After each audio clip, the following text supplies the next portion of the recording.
आउज़ुबिल्लाहिमिनश्शैतानिर्रजीम बिस्मिल्लाहिर्रहमानिर्रहीम। स्टूडेंट्स, आज हमने पढ़ना है साइटोस्केलेटन।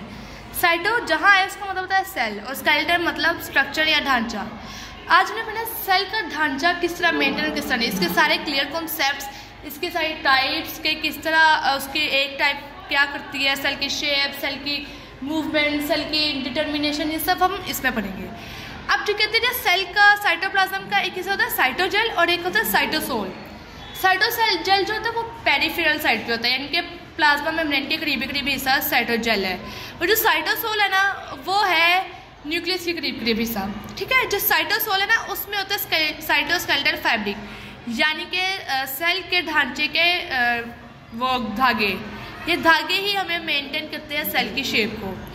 इसकी ना 3 टाइप्स है, माइक्रोट्यूब्यूल्स, माइक्रोफिलामेंट, इंटरमीडिएट फिलामेंट। इसमें मेन प्रोटीन्स कौन कौन सी हम पढ़ लेते हैं, ट्यूबुलिन, एक्टिन, मायोसिन, ट्रोपोमायोसिन, और ठीक है ये 3-4 प्रोटीन्स मेन है। अब जब ना माइक्रोट्यूब्यूल्स स्पेशल असेंबली करते हैं ना, अपनी एक जगह पे इकट्ठे होते हैं स्पेशली, तो वो बहुत सी सेल ऑर्गेनेल्स को ड्राइव कर लेता है, जैसे फ्लैजेला, बेजल बॉडीज, सेंट्रियूल्स। ठीक है, ये माइक्रोट्यूब्यूल्स की ऑर्गेनाइजेशन की वजह से होता है या उनके असेंबली की वजह से होता है। सबसे पहले तो हम पढ़ेंगे माइक्रोफिलामेंट। माइक्रोफिलामेंट को हम एक्टिन फिलामेंट भी कहते हैं, क्योंकि इसमें प्योरली एक्टिन प्रोटीन होती है।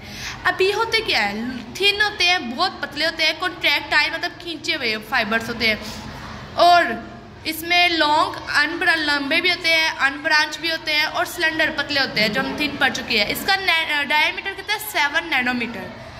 अब इसका फंक्शन में आते हैं ना, तो हम कहते हैं कि जब क्या लेते हैं इसका ये असेंबली डिसम्बली वाला पॉइंट यहाँ से निकाल दें, हम माइक्रोट्यूब्यूल से पढ़ेंगे।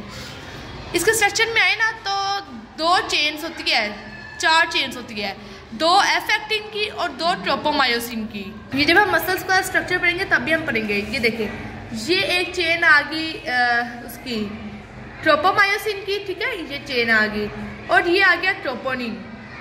ये इंटरवल्स पे क्या आ गया, ट्रोपोनिन, और ये आ गया एक्टिन। एक्टिन उसके रन थ्रो कर रहा है, और ट्रोपोनिन इंटरवल पे है, और ट्रोपोमायोसिन के लॉन्ग क्या रन कर रहा है, एक्टिन। ठीक है, ये 2 एफ एक्टिन और ट्रोपोमायोसिन की, एफ एक्टिन ना वो उसको फिलामेंट एक्टिन को कहते हैं, और ट्रिपलेट ट्रोपोनिन और रुक के ट्रोपोनिन मॉलिक्यूल है। अब क्या होता है कि उससे दूसरा क्या है कि ये ना सपोर्ट देते हैं न्यूक्लियर इनवेलप को भी और किसको, प्लाज्मा मेम्ब्रेन को भी। ऑब्वियसली जब ये साइटोस्केलेटन ढांचा हमारा क्या करता है, बोन्स क्या करती है, हमें सपोर्ट देती है, तो ऑब्वियसली ये भी सपोर्ट देंगे। अब नेक्स्ट क्या कहते हैं, ये ना माइक्रोफिब्रिल्स, ये धागे बना लेते हैं मसल्स के लिए, ताकि हम मसल्स को कॉन्ट्रैक्ट करें तो वो धागे भी कॉन्ट्रैक्ट हो, और जब रिलैक्स करें तो वो भी रिलैक्स हो। अब ये साइक्लोसिस, सेल की मूवमेंट ना, सेल की रोटेशन को इस तरह वाली, उसको कहते हैं साइक्लोसिस, और एमोबॉइड मूवमेंट के लिए भी माइक्रोफिलामेंट यूज होता है। इसका डायमीटर हमने देखा 7 नैनोमीटर इसका डायमीटर है। नेक्स्ट है इंटरमीडिएट फिलामेंट। इंटरमीडिएट फिलामेंट ना इसका डायमीटर ना दोनों के दरमियान होता है, माइक्रोट्यूब्यूल्स के भी और माइक्रोफिलामेंट के।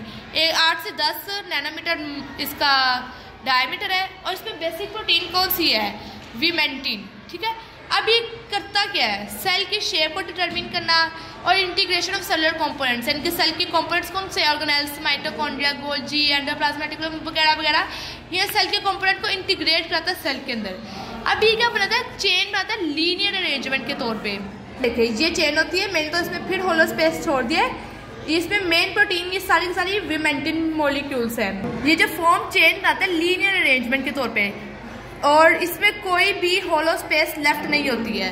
और दूसरी बात उससे कही है, इसमें ना छोटे छोटे स्मॉल होलो सिलेंडर्स है, मतलब अंदर से सिलेंडर्स क्या खाली है।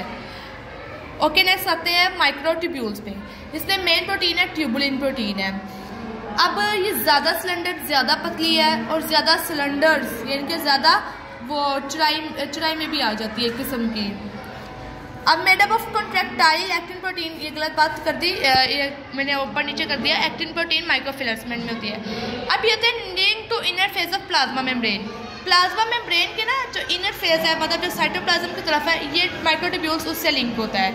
इसका डायमीटर 25 नैनोमीटर, और लेंथ में इसका कितना है 0.2 to 25 माइक्रोमीटर इसकी लेंथ है।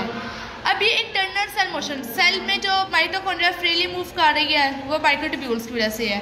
ठीक है, ईच ट्यूबुलिन इज डाइमर, मतलब डाइमर के तौर पे है। जैसे ये देखे 1 2 1 2 1 2, डायमर मतलब 2। अब प्लांट सेल में ना जब सेल डिवीजन हो रही होती है तो फ्रीली डिस्पर्स माइक्रोट्यूब्यूल ऑर्गेनाइज होते हैं और स्पिंडल बनाने लग जाते हैं। मैं स्पिंडल आपको दिखाता हूँ। हम माइटोसिस में स्पिंडल्स फाइबर भी पढ़ेंगे, एस्टर माइक्रोट्यूब्यूल, ठीक है, और यहाँ जो काइनेटोकोर के साथ होते हैं, और पोलर माइक्रोट्यूब्यूल जो इंटरमिग्रेट करते हैं। और एनिमल्स में क्या करता है ये सेंट्रियोल्स, सीलिया और फ्लैजेला और बेजल्स बॉडी को बनाता है। स्टूडेंट्स ये था हमारा आज का टॉपिक। आप बताइए अगले टॉपिक आपको कौन सा समझना है, कमेंट कीजिए और ये भी बताइए किसमें से कौन सा पॉइंट आपको समझ नहीं आया, ताकि इसको दूसरे तरीके से समझा जाए। मिलते हैं नेक्स्ट टॉपिक के साथ। अल्लाह हाफिज़।